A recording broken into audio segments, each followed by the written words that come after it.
Feedback.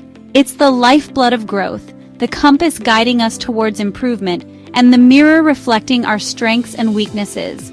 In the tapestry of human interaction, feedback, both giving and receiving, is an indispensable thread, weaving together personal and professional development. Whether it's a word of encouragement from a mentor, constructive criticism from a colleague, or even silent feedback from an audience, these messages shape our understanding of ourselves and the world around us. Embracing feedback with all its complexities is paramount to unlocking our potential and fostering meaningful connections. Feedback is crucial. It helps us learn and grow. It helps us see ourselves more clearly, and it helps us connect with others more effectively. However, the path to mastering feedback is rarely linear or straightforward. It's often fraught with emotional landmines, misinterpretations, and unspoken expectations. By understanding the nuances of feedback, both its potential pitfalls and transformative power, we can navigate this complex terrain with greater awareness, empathy, and skill. One of the most common stumbling blocks in the realm of feedback is the well-intentioned but often unwelcome deluge of unsolicited advice. It's a universal experience. You're sharing a challenge, a frustration, or a moment of vulnerability, and suddenly you're met with a barrage of solutions, suggestions, and pronouncements of what you should have done or should be doing. While often rooted in a genuine desire to help, unsolicited advice can feel invalidating, dismissive, and even intrusive. It can derail conversations, breed resentment, and ultimately hinder the very growth it aims to foster. The problem with unsolicited advice lies not only in its delivery, but also in its implicit assumption that the recipient is seeking solutions rather than simply being heard. It's a subtle but powerful shift in dynamics, placing the advice giver in a position of authority and the recipient in a position of deficiency. This dynamic can be particularly damaging in relationships where power imbalances already exist, such as between a manager and an employee or a parent and a child. Even when feedback is solicited or welcome, emotional barriers can impede its effectiveness. Our brains are wired to perceive potential threats, and feedback, particularly critical feedback, can trigger our defensive mechanisms. We might feel attacked, judged, or inadequate, leading us to shut down, deflect, or retaliate. These emotional reactions are entirely normal. They're rooted in our deep-seated need for self-preservation and belonging. However, it's crucial to recognize that these defensive responses, while understandable, can prevent us from truly hearing and processing feedback. When we're caught in a whirlwind of shame, fear, or anger, we're less likely to engage in constructive dialogue, identify areas for improvement, and ultimately grow from the experience. Furthermore, individuals vary greatly in their tolerance for receiving feedback. Some people are naturally more sensitive to criticism, while others have a higher threshold for directness. It's essential to be attuned to these individual differences and adjust our approach accordingly. Another layer of complexity in the feedback equation arises from mismatched needs and misunderstandings between the giver and receiver. What one person perceives as helpful and constructive, another might interpret as harsh, judgmental, or irrelevant.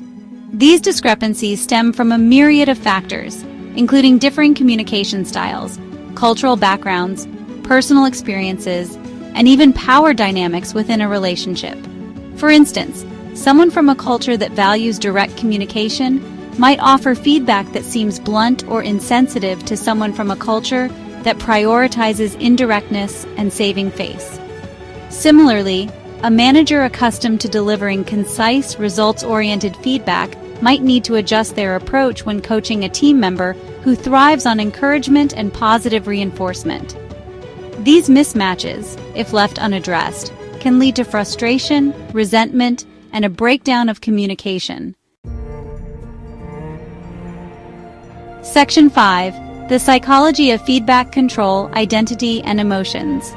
To truly master the art of giving and receiving feedback, it's essential to delve into the underlying psychology at play. 3 key themes emerge: control, identity, and emotional regulation. First, feedback often intersects with our need for control.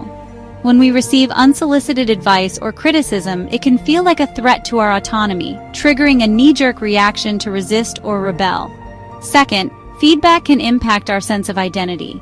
We all have a carefully constructed image of ourselves, and when that image is challenged, even indirectly, it can evoke feelings of shame, inadequacy, or defensiveness. Finally, feedback is inherently emotional. Whether it's the sting of criticism or the warmth of praise, feedback triggers a cascade of emotions that can cloud our judgment and influence our responses. Section 6. Best practices for giving constructive feedback. Given the complexities of feedback, how can we navigate these emotional landmines and engage in this crucial process more effectively? While there's no one-size-fits-all approach, several best practices can guide us towards more constructive and compassionate feedback conversations. First and foremost, always seek permission before offering advice or feedback. This simple act of respect acknowledges the recipient's autonomy and creates a safer space for open dialogue. Second, approach feedback with empathy. Put yourself in the other person's shoes. Try to understand their perspective, their challenges, and their emotional state. This doesn't mean you have to agree with them, but it does mean approaching the conversation with compassion and a genuine desire to help. Third, focus on behavior, not character. Instead of making sweeping generalizations like, "You're always so disorganized," pinpoint specific behaviors such as, "I noticed that the deadline for this project was missed." This approach is less likely to trigger defensiveness and more likely to lead to actionable insights. Section 7. Best practices for receiving feedback openly. Receiving feedback effectively is just as crucial as giving it skillfully. Here are some strategies for navigating the emotional terrain of receiving feedback with grace and openness. First, cultivate emotional awareness. Pay attention to your body's signals when receiving feedback. Do you feel your heart racing, your jaw clenching?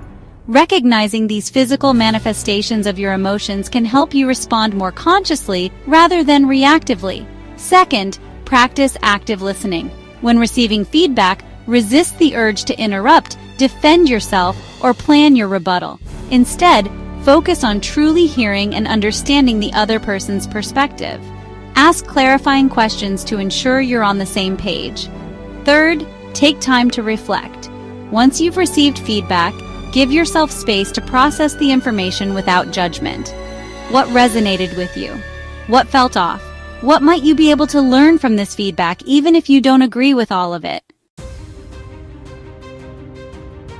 Section 8. Navigating feedback for growth and development. Mastering feedback is an ongoing journey, not a destination.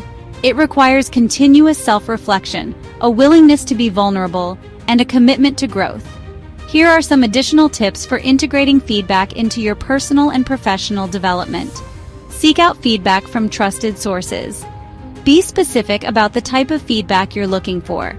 Frame feedback as a gift, even when it's difficult to hear. Focus on progress, not perfection. Celebrate your successes and learn from your setbacks. Remember, feedback is not about being right or wrong. It's about gaining a deeper understanding of ourselves, our impact on others, and the steps we can take to continue evolving. Section 9. Conclusion. Embracing feedback for continuous improvement. In a world that often feels allergic to vulnerability and uncomfortable with discomfort, mastering the art of giving and receiving feedback is more important than ever. It's through these often messy, sometimes uncomfortable conversations that we forge deeper connections, cultivate greater self-awareness, and unlock our potential for growth. By approaching feedback with courage, compassion, and a willingness to learn, we transform it from a potential source of conflict into a catalyst for positive change. Let us embrace feedback in all its complexities as an indispensable tool for building a more empathetic, understanding, and ultimately, more fulfilling human experience.